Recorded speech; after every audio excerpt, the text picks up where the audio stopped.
This is just a sample of the audiobook. To get the complete audiobook, access the link posted in the first comment. People can dramatically change their lives. I saw it firsthand from watching how much my father changed over the years. I also wrote The Power of One More because after years and years of struggling and trial and error, I learned what it takes to succeed in life. I've paid a price, but I now know what many of the answers are and what it takes to win. Along the way, I've also watched good friends and business associates chase what they think is fun at the expense of winning. Sadly, they become distracted and lose sight of just how good winning feels. Then they spend a lot more time and energy trying to get to a place they could have been already. When I first started out, I often set fun aside in favor of winning. The ironic thing is, it didn't take long before I figured out that winning is fun.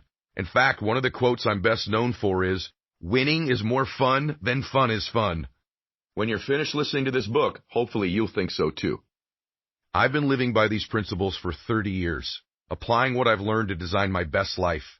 My goal for The Power of One More is to help you identify your talents, gifts, and abilities, then maximize them for your own greater good and for the people around you. Many self-improvement and performance books I read say the same thing over and over. I don't know about you, but I lose interest after a couple chapters. I purposely set out to make The Power of One More different in that respect. The strategies and philosophies I'm going to share with you are unique unto themselves. The Power of One More teaches you to combine your gifts with directed, intentional thoughts and focused actions. That gives you the resources you need to produce the standards, goals, and outcomes you deserve. Every one of the principles I share in this book has worked for me beyond my wildest dreams.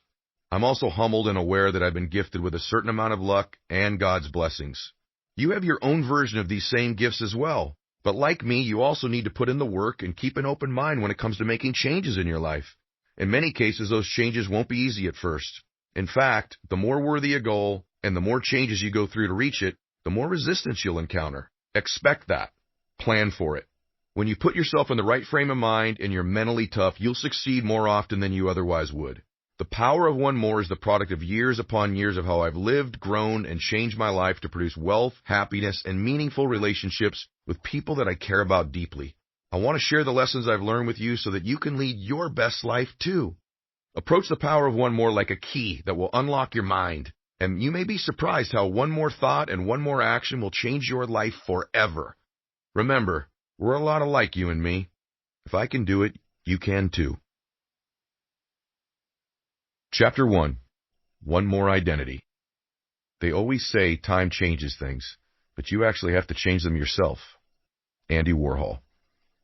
In many ways, reshaping your identity is the most fundamental concept of what it means to be a one-more thinker and doer. Your identity is a powerful and influential driver that governs outcomes in all parts of your life.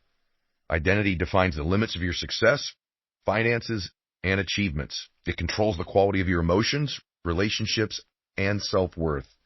What exactly is identity? I define it as the thoughts, concepts, and beliefs that we hold as the most genuine parts of our inner being.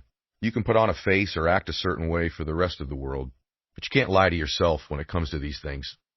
Deep inside, you know what's true about you. Put another way, identity is this. What we perceive about ourselves is what we believe about ourselves. Here's the paradox about identity. Many people know they could improve their lives significantly if they change their identity. However, many people aren't willing to take the necessary steps, even when it's in their own best interests.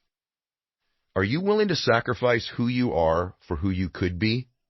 The answer should be a resounding yes. That's a logical conclusion and sounds obvious, so it's a mystery why lots of people struggle with this fundamental question. You weren't put here on this earth to be a bump on a log or a lump of coal in the ground. Your mission is to keep growing, expanding, and learning to lead a full and happy life. When you do these things, your identity will change. Identity is so important because it unlocks so many other amazing things in your life. When you create a one more identity, you give yourself the gift of taking control by dictating internal messages instead of being governed by external forces that have been undermining your happiness, possibly since the day you were born. Your identity is shaped early in childhood. As a child, you were a blank canvas. You were impressionable, happy, and accepting. You had no reason to believe the external world was out to hurt you in any way. Gradually, you learn to function in the world based on what you were taught by your parents, family members, friends, teachers, and others with whom you came in contact. Of course, many people were well-intentioned. However, that doesn't mean what they taught you was always right. The fact